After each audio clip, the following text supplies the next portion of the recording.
If PR ended here, it would have been one hell of a bang.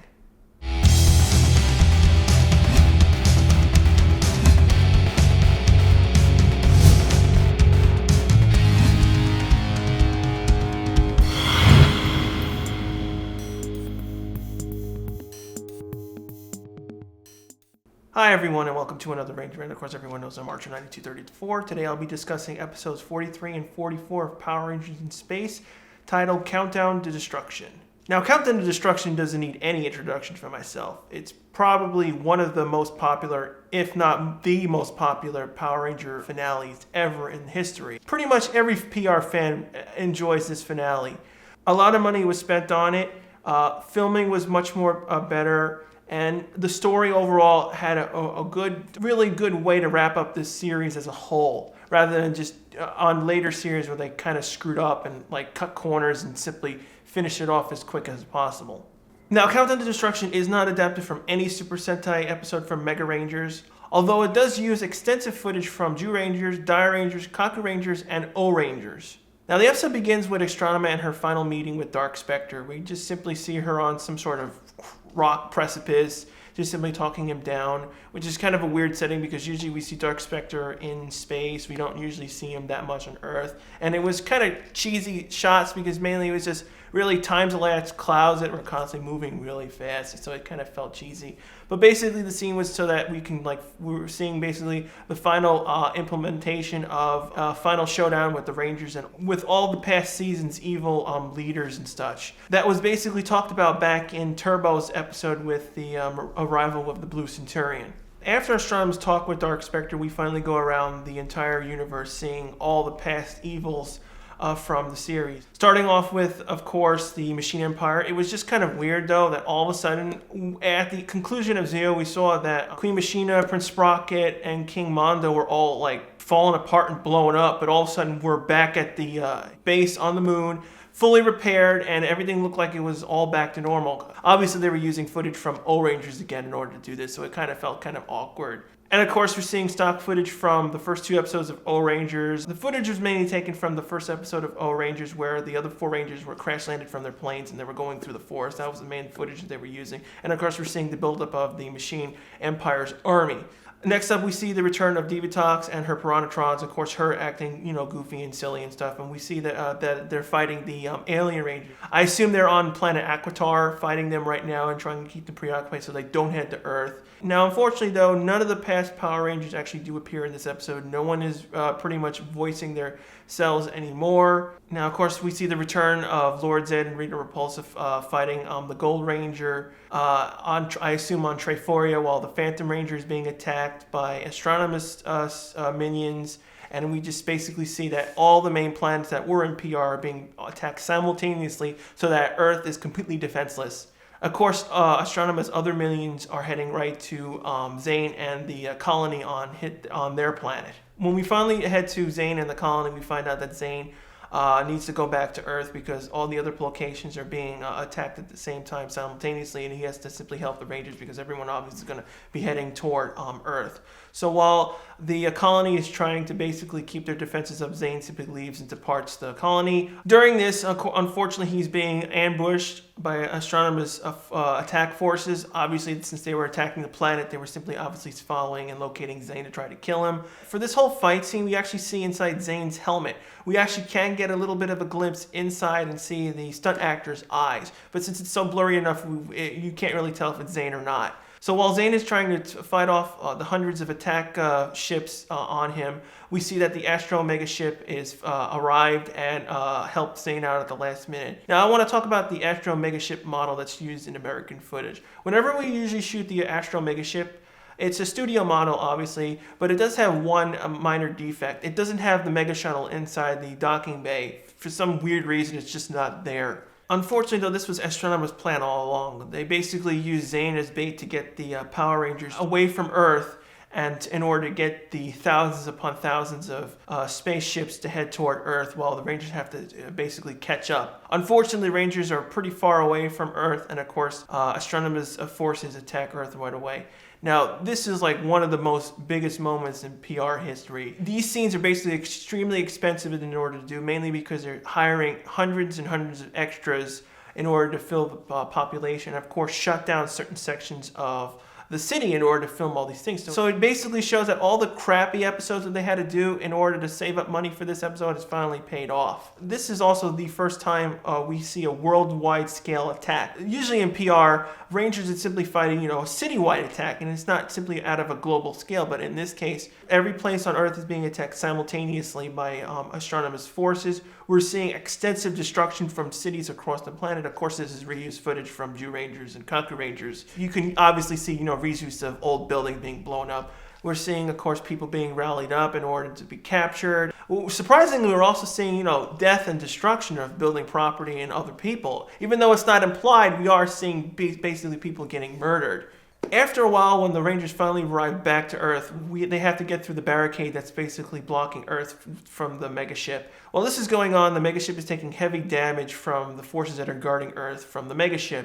Now, Zane agrees to simply take over the controls of the megaship to fight them off while the Rangers teleport down to Earth in order to fight off the minions. Now, unfortunately, the Rangers are split up. They're not in a team, and they're fighting hundreds of enemy forces all at the same time, and they're trying to do their best as they can. Eventually, Zane breaks free of the defenses around Earth space and joins the Rangers on the planet while taking the Mega Winger. Now, when the Mega Winger arrives on Earth, this is actually all American U.S. footage. This is the second time we actually see the Mega Winger in U.S. footage. The only stock footage, of course, is the inside cockpit. It's just simply reusing footage from Mega Rangers. So while this is going on, the Mega Winger's trying to attack all the little shuttles and stuff attacking it, but since there's so many, they're acting like a bee swarm and simply, unfortunately, damage the Mega Winger and cause it to collapse on several buildings. Since the Rangers are fighting such a huge enemy forces, basically the Rangers lose energy from their suits pretty much right away, and of course they have to basically all retreat and pretty much think of a new plan in order to devise what's going on. And we finally get to see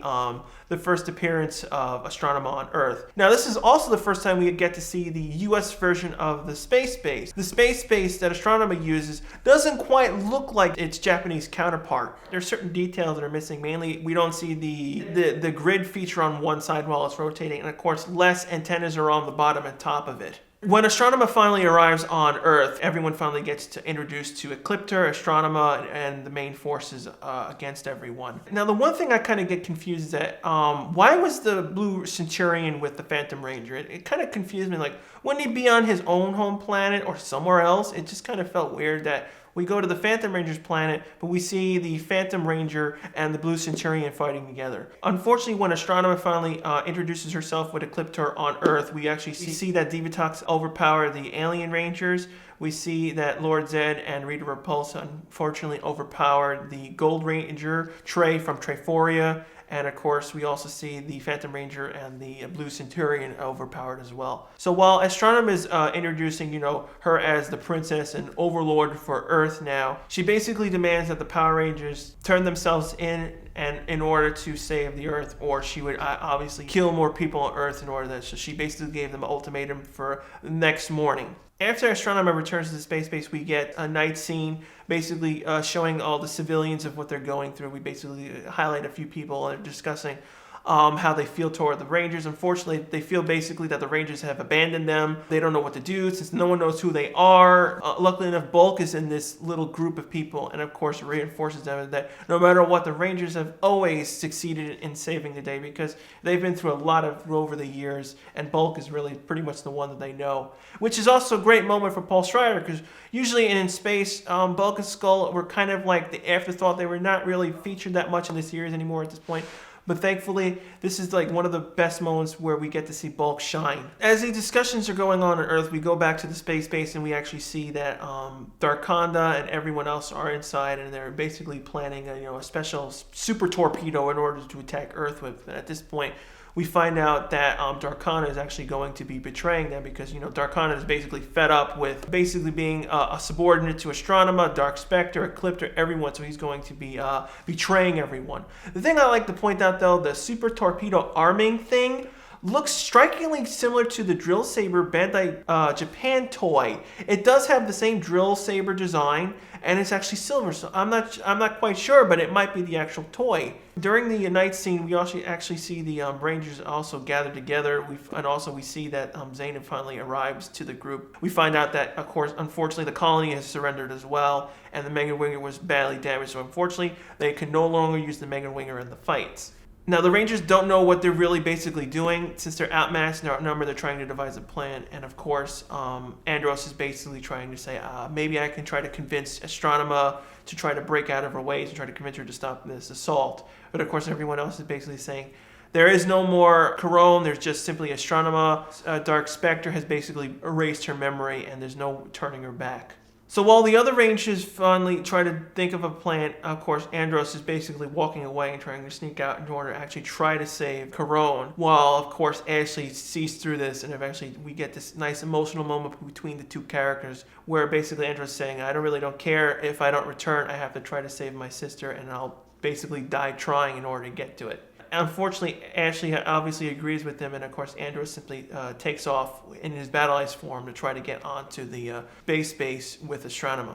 As Andros heads to the space base, we see Darkana take the super torpedo, and we see that Dark Spectre does an unexpected surprise visit to the space base, and is of course talking to Astronema. Unfortunately, though, we actually see Darkana actually fire the super torpedo on Dark Spectre, and it starts slowly killing Dark Spectre. I never liked this part of the episode. It just felt like a total cop-out. It just felt like the Rangers should have killed Dark Spectre. Fortunately enough, though, just before Dark Spectre exploded, he took his revenge on Darkana and ridding Darkana as well from the episode, finally finishing off these two main villains. The next morning, of course, approaches on Earth. Unfortunately, though, there were some cost-saving measures where some of the footage was actually a reuse of the previous day's footage, where basically you saw the same exact people in the same position over again.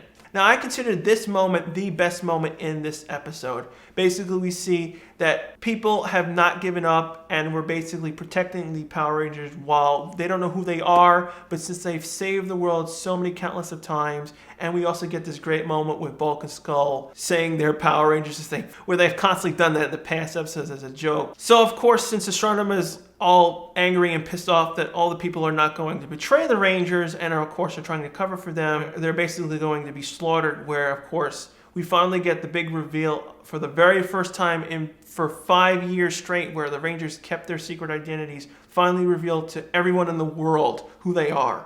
Of course, Bulk and Skull for years were trying to figure out who the Power Rangers are, and of course they were kind of shocked and basically saying, them? Now, of course, we get into the big main final fight with the Power Rangers and, of course, all the forces on Earth with Astronema. Now, the thing I kind of didn't like, though, they did a simple quick morph. We never actually get that one big final morph for all the 5 casts. Also, another thing that kind of bugged you is that Andros was not part of the main team. It was just simply everyone plus Zane, so it kind of felt like, where's our leader? What's he doing? After the Rangers begin the main final fight, Astronema returns to the space base into space, and we get this little moment between Zordon and Astronema basically saying, well, since Dark Spectre is destroyed, the mind-controlled unit on her head is basically non-functional and she should turn to her normal ways. But unfortunately, her evil side is still very strong and is still keeping her under control. After a while, we see that Andros finally did infiltrate the base and is trying to devise a plan to get everyone out of the control room. Now, the weird moment in this moment is that we see Andros with his blaster gun. Now, what was funny enough is that normally they're using their special prop that's used with the suits and stuff, but unfortunately in this scene, they were actually using the BOA toy. I have no idea why that happened.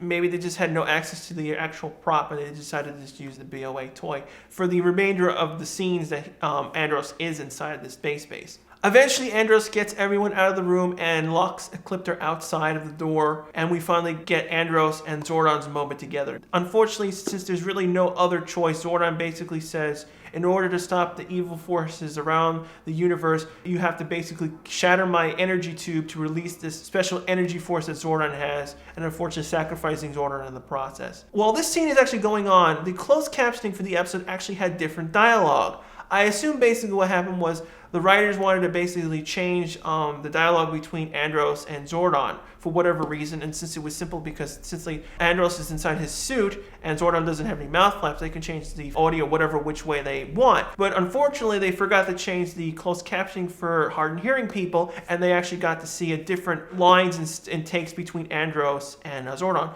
At first, we thought Andros was going to destroy Zordon's energy tube, but of course, since Andros has been trying to find Zordon for countless months, he really couldn't do it. Unfortunately, Astronema got into the room and forced Andros. Andros is trying to get her to snap out of the mind control Dark Spectre did. He's being completely thrown around the room while Astronema is shooting her energy weapon all over the place while Zordon is looking across the fight. But at the last minute, when Astronema points her energy staff directly at Andros, he blocks her attack with the drill saber, and unfortunately it ricocheted directly off his weapon and it struck Astronema directly, killing her on contact. I really thought this was like one of the best death scenes in PR. Usually we don't get them that much. I mean, it was kind of restricted because we couldn't actually say death. And also the best moment we actually see when Ecliptor breaks in, we actually get a little bit of a backstory to Ecliptor. He generally did love Astronema, treated her basically like a daughter. So it basically gave Ecliptor a more three-dimensional character himself. Since Andros unfortunately killed Astronema here, Ecliptor breaks out in this primal rage and attacks Andros right away, and unfortunately Andros has to feed him and stop him.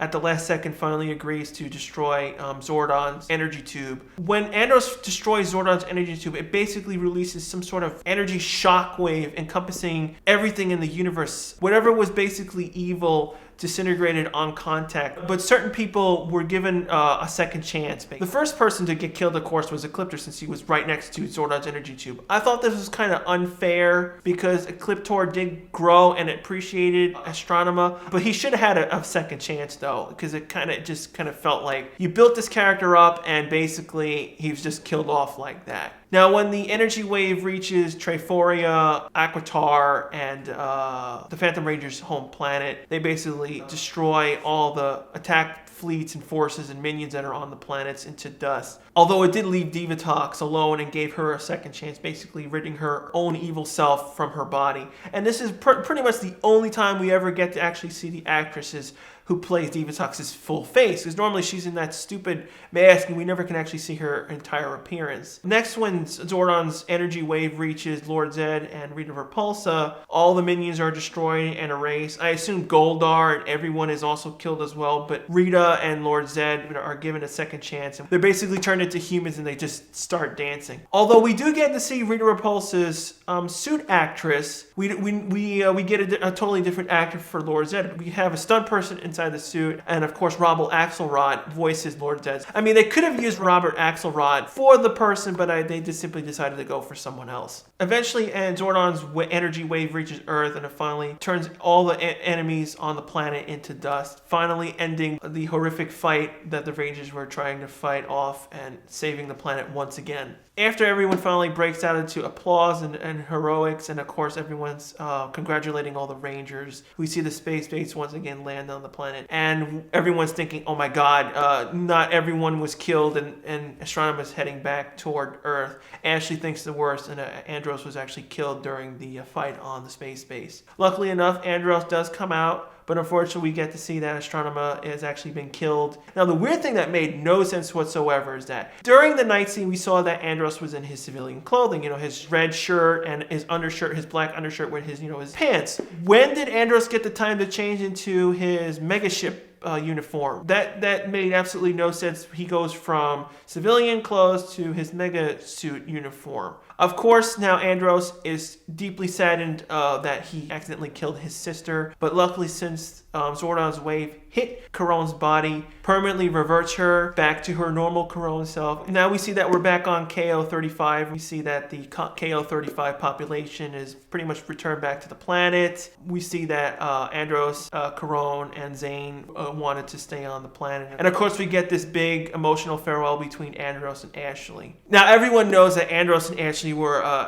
the main couple for this season. And of course, everyone wanted to see them, kiss. And unfortunately, in the episode, we actually don't see any kind of closure to that relationship. and we just see Ashley go into the megaship and is about to return to Earth. Now, thanks to Power Morphicon, Tracy Lynn Cruz said to us that there was a kiss scene between Andros filmed, but unfortunately cut from the final episode. I don't know why it was cut. It could have been, I don't know, pacing issues, or it just didn't feel right to show the kissing scene, and then all of a sudden Andros goes back into the megaship and decides to go back to Earth, and it would sully the moment, so they probably just cut it for that reason. Now, just before everyone takes off in the megaship, we actually see that Andros, Caron, and Zane actually boarded this megaship and actually decided to go back to Earth, and they basically said, Earth is our home now. And of course, everyone's all happy and hugging and stuff. The thing that kind of bugged me though is that why did Zane want to stay on KO-35? It really kind of made no sense. I mean, he was frozen inside the chamber for such a long time. He really probably had no relations between the people on KO-35.